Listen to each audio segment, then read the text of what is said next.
Chapter 4 The Road Through the Forest. After a few hours the road began to be rough, and the walking grew so difficult that the Scarecrow often stumbled over the yellow bricks, which were here very uneven. Sometimes, indeed, they were broken or missing altogether, leaving holes that Toto jumped across and Dorothy walked around. As for the Scarecrow, having no brains, he walked straight ahead and so stepped into the holes and fell at full length on the hard bricks. It never hurt him, however, and Dorothy would pick him up and set him upon his feet again, while he joined her in laughing merrily at his own mishap. The farms were not nearly so well cared for here as they were farther back.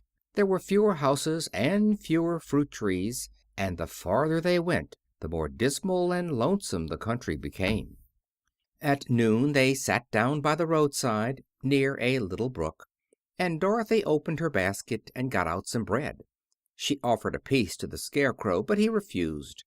"I am never hungry," he said, "and it is a lucky thing I am not, for my mouth is only painted, and if I should cut a hole in it so I could eat, the straw I am stuffed with would come out, and that would spoil the shape of my head." Dorothy saw at once that this was true, so she only nodded and went on eating her bread. "Tell me something about yourself and the country you came from," said the Scarecrow, when she had finished her dinner. So she told him all about Kansas, and how gray everything was there, and how the cyclone had carried her to this queer land of Oz. The Scarecrow listened carefully and said, "I cannot understand why you should wish to leave this beautiful country and go back to the dry, gray place you call Kansas." "That is because you have no brains," answered the girl. "No matter how dreary and gray our homes are, we people of flesh and blood would rather live there than in any other country, be it ever so beautiful. There is no place like home." The Scarecrow sighed. "Of course, I cannot understand it," he said. "If your heads were stuffed with straw, like mine, you would probably all live in the beautiful places, and then Kansas would have no people at all. It is fortunate for Kansas that you have brains." "Won't you tell me a story while we are resting?" asked the child. The Scarecrow looked at her reproachfully and answered, "My life has been so short that I really know nothing whatever. I was only made day before yesterday. What happened in the world before that time is all unknown to me. Luckily, when the farmer made my head, one of the first things he did was to paint my ears, so that I heard what was going on. There was another Munchkin with him, and the first thing I heard was the farmer saying, 'How do you like those ears?' 'They aren't straight,' answered the other. 'Never mind,' said the farmer. 'They are ears just the same,' which was true enough. 'Now I'll make the eyes,' said the farmer. So he painted my right eye, and as soon as it was finished I found myself looking at him and everything around me with a great deal of curiosity, for this was my first glimpse of the world. 'That's a rather pretty eye,' remarked the Munchkin, who was watching the farmer. 'Blue paint is just the color for eyes.' 'I think I'll make the other a little bigger,' said the farmer, and when the second eye was done I could see much better than before. Then he made my nose and my mouth. But I did not speak, because at that time I didn't know what a mouth was for. I had the fun of watching them make my body and my arms and legs, and when they fastened on my head at last I felt very proud, for I thought I was just as good a man as anyone." "This fellow will scare the crows fast enough," said the farmer. "He looks just like a man." "Why, he is a man," said the other, and I quite agreed with him. The farmer carried me under his arm to the cornfield and set me up on a tall stick, where you found me. He and his friend soon after walked away and left me alone. I did not like to be deserted this way, so I tried to walk after them, but my feet would not touch the ground, and I was forced to stay on that pole. It was a lonely life to lead, for I had nothing to think of, having been made such a little while before.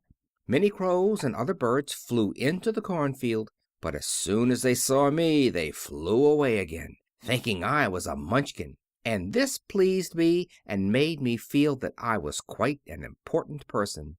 By and by an old crow flew near me, and after looking at me carefully, he perched on my shoulder and said, "I wonder if that farmer thought to fool me in this clumsy manner? Any crow of sense could see that you were only stuffed with straw." Then he hopped down at my feet and ate all the corn he wanted. The other birds, seeing he was not harmed by me, came to eat the corn too, so in a short time there was a great flock of them about me. I felt sad at this, for it showed I was not such a good scarecrow after all.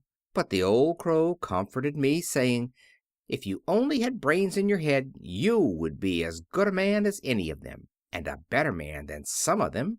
Brains are the only thing worth having in this world, no matter whether one is a crow or a man." After the crows had gone, I thought this over, and decided I would try hard to get some brains. By good luck you came along and pulled me off the stake, and from what you say, I am sure the great Oz will give me brains as soon as we get to the Emerald City. "I hope so," said Dorothy earnestly, "since you seem anxious to have them." "Oh, yes, I am anxious," returned the Scarecrow. "It is such an uncomfortable feeling to know one is a fool." "Well," said the girl, "let us go," and she handed the basket to the Scarecrow. There were no fences at all by the roadside now, and the land was rough and untilled. Toward evening they came to a great forest, where the trees grew so big and close together that their branches met over the road of yellow brick. It was almost dark under the trees, for the branches shut out the daylight, but the travelers did not stop and went on into the forest. "If this road goes in, it must come out," said the Scarecrow, "and as the Emerald City is at the other end of the road, we must go wherever it leads us." "Anyone would know that," said Dorothy. "Certainly; that is why I know it," returned the Scarecrow. "If it required brains to figure it out, I never should have said it." After an hour or so the light faded away, and they found themselves stumbling along in the darkness. Dorothy could not see at all, but Toto could, for some dogs see very well in the dark, and the Scarecrow declared he could see as well as by day. So she took hold of his arm and managed to get along fairly well. "If you see any house or any place where we can pass the night," she said, "you must tell me, for it is very uncomfortable walking in the dark." Soon after the Scarecrow stopped. "I see a little cottage at the right of us," he said, "built of logs and branches. Shall we go there?" "Yes, indeed," answered the child. "I am all tired out." So the Scarecrow led her through the trees until they reached the cottage, and Dorothy entered and found a bed of dried leaves in one corner. She lay down at once, and with Toto beside her soon fell into a sound sleep. The Scarecrow, who was never tired, stood up in another corner and waited patiently until morning came.